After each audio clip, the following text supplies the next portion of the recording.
Alexandre, après ce match à Bourg-en-Bresse, c'est pas le résultat escompté.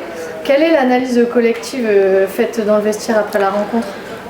Il a manqué de tout, j'ai envie de dire. On rentre très bien dans le match. La première mi-temps est quasi aboutie. Je dirais il manque plus que d'être peut-être un peu plus tranchant dans les 20 ou 30 derniers mètres. Mais sinon, le plan de jeu était respecté. On n'était pas en danger. C'était même plutôt pas mal. Et finalement, j'ai l'impression qu'on se gargarise un peu d'avoir le contrôle du match. Et finalement, tant qu'on n'est pas devant, on n'est pas à l'abri d'un scénario cruel comme on l'a vécu en fin de match. Et c'est le plus frustrant parce qu'à l'image de nos derniers matchs, c'est exactement ce qui se passe. On a le contrôle, mais on n'arrive pas à tuer, on n'arrive pas à, comme je disais, à être tranchant et à finir nos actions aussi. Et défensivement, c'était plutôt un bon point jusqu'à ce qu'on se prenne le but. On t'a vu central avec Bakaï, plutôt solide. Comment tu t'es senti personnellement? Ouais, on avait préparé la semaine comme ça, donc c'était pas une surprise, notamment avec Ousmane sur le côté. C'est vrai qu'avant le but, on n'est pas en danger. Et encore, c'est vraiment un coup de flipper où ça pouvait aller dans les deux sens, mais c'est surtout la frustration de ne pas aller chercher, surtout après le carton rouge, de ne pas aller chercher ce but qui nous aurait libérés, je pense, parce que j'ai senti un groupe qui avait peut-être peur de gagner ou qui n'avait pas envie d'aller chercher, alors que d'habitude, il réagit très très bien. Donc la semaine va être importante, il va falloir remettre les compteurs à zéro, il va falloir se remettre la tête à l'endroit, faire le point, parce que jusqu'à présent, comme je disais, le groupe réagissait super bien par rapport à ça, et là, il va falloir stopper cette série négative de 3 défaites, parce que ça commence à peser lourd.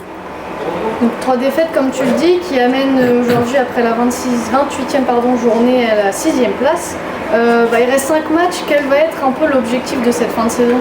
On joue tous les matchs pour les gagner, normalement. Donc moi, sincèrement, je ne vais pas spécialement regarder le classement. Le plus important, c'était d'enchaîner les matchs, de faire progresser ce groupe. Et aujourd'hui, la démarche, elle n'a pas changé. Après, apparemment, au classement, on serait largué. Sincèrement, je ne regarde pas du tout. L'important, c'est que les gens s'y retrouvent en nous regardant jouer. C'est qu'on montre qu'on a envie de jouer comme une équipe qui a aussi envie de monter. Si ce n'est pas cette année, peut-être ça sera l'année prochaine. Mais en tout cas, continuer sur cette série qui était positive jusqu'à présent et balayer tous les doutes qu'on est en train de se faire alors que le groupe a tout pour réussir. Toi, personnellement, depuis que tu es arrivé à VA, on t'a vu défense centrale comme ce soir, sur un côté, dans le milieu. Tu te sens le mieux à quel poste? Là où je me sens mieux, c'est là où je suis sur le terrain et là où je peux aider le mieux l'équipe. Ça peut être sur un côté, ça peut être derrière, ça peut être devant, sur le banc parfois parce que le groupe tournait bien aussi. Donc la priorité, c'est ça aujourd'hui, c'est les résultats et la progression de ce groupe. La semaine, ça se passe bien, on donne le meilleur, on essaye de faire ce qu'on peut. Et puis parfois le week-end, il y a des scénarios comme ça cruels où c'est pas évident de digérer pendant le week-end après. On voit que malgré ça, on a des supporters qui vous soutiennent et qui vous suivent. Ce soir, ils étaient une quarantaine présents à Bourg-en-Bresse. Est-ce que tu as un message à leur passer? Oui, la moindre des choses, c'est qu'on aille à la fin. On a été les voir, on a essayé d'avoir 3-4 mots avec eux parce que forcément, ils sont frustrés, mais on l'est encore plus. Donc, c'est pas toujours évident parfois d'avoir les mots. Mais évidemment, on sait qu'ils sont là et je pense qu'ils seront là jusqu'à la fin et on essaiera de leur rendre du mieux possible. Supporters à qui on donne rendez-vous dès vendredi prochain au Stade du Hainaut pour la réception de QRM. Exactement, avec un meilleur résultat, j'espère. Merci.